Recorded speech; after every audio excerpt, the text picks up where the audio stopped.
Dharashiv Tuljapur drugs प्रकरणी आज कोर्टामध्ये दोषारोपपत्र दाखल करण्याची शक्यता आहे। ड्रग्ज प्रकरणातील 14 आरोपी कारागृहामध्ये तर 21 आरोपी अद्यापही फरारच आहे।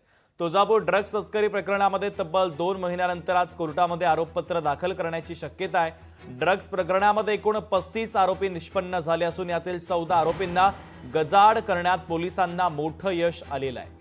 तर पोलिसांनी 21 संशयित आरोपी केलेल्यांपैकी 21 आरोपी अद्यापही बेपत्ता आहेत। तर गुन्हा दाखल झाल्यानंतर 60 दिवसाच्या आत आरोपपत्र दाखल करणं बंधनकारक आहे।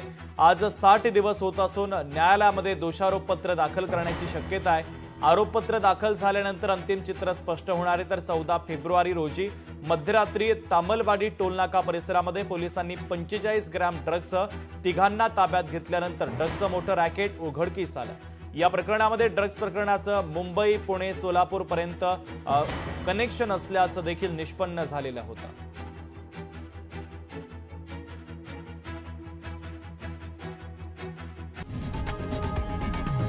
लोकशाही मराठी ऐका, पहा, जागरूक रहा।